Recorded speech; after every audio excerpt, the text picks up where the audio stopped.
Picture this. You're at a college event, standing by a table or in a common area, gripping your drink or your notes like they're your only lifeline. You spot someone you want to talk to, but suddenly your mind goes completely blank. You're left just standing there trying to think of something, anything to say to make the interaction seem less awkward.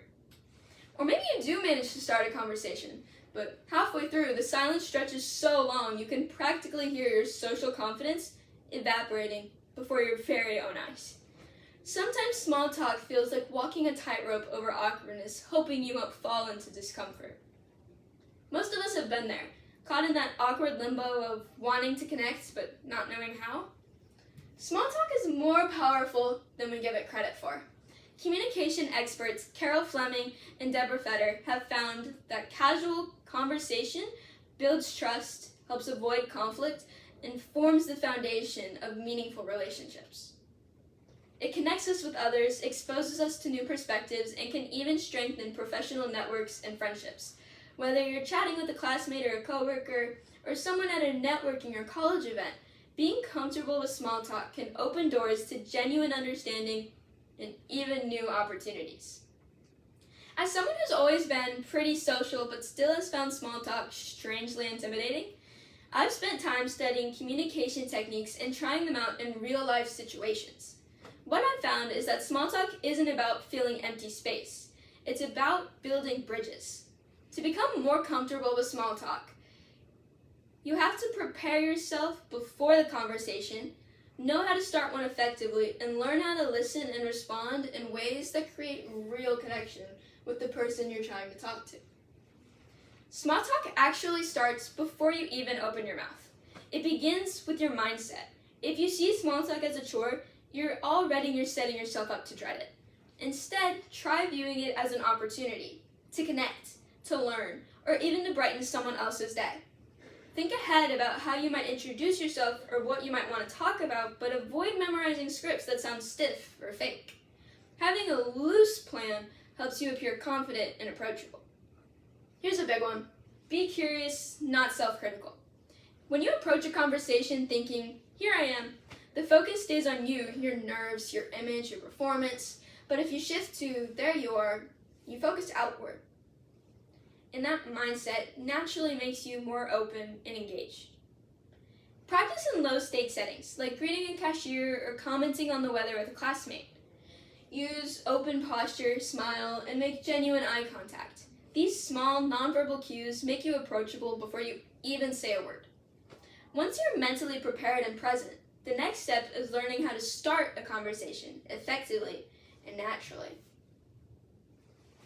Starting a conversation doesn't have to be complicated. It's about finding common ground.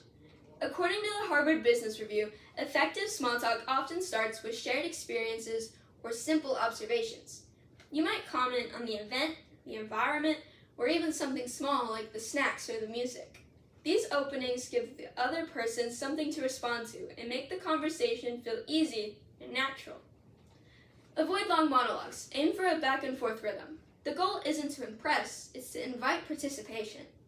Share small, personal observations, like, this is my first time coming to this event, or I've heard this club does some really cool projects. That kind of free information encourages the other person to respond, or even redirect the conversation in a new direction if they so choose. Ask open-ended questions, not ones that can be answered with yes or no. Try something like, what got you interested in this club, or how did you hear about this event? These questions keep the flow going, help you find common ground, and make the interaction more genuine. After you've started the conversation, the focus shifts to something even more important: listening and responding with intention. Small talk becomes meaningful the moment you stop worrying about what to say next and start truly listening. A 2022 study in the European Journal of Marketing found that positive first impressions depend less on what you talk about and more on how attentive and responsive you seem. In other words, people remember how present you were, not how clever your words sound. Active listening means nodding, maintaining eye contact, echoing small details, and asking follow-up questions. According to Toastmasters International, this kind of listening keeps the exchange authentic and dynamic.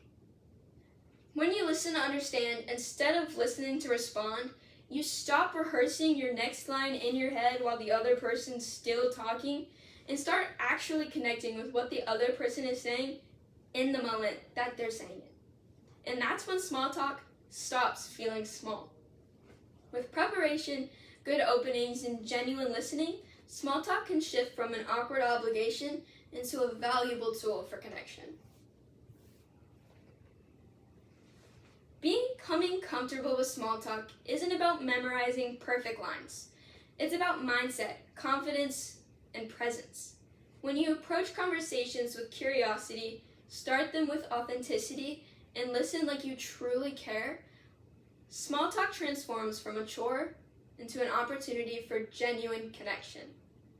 So the next time you're standing by a table or in a common area at an event, don't cling to your drink or your notes. Take a breath, look up, and remember, even a few minutes of small talk can make the event more enjoyable, help you meet new people, and maybe even spark a meaningful connection. Thank you for listening.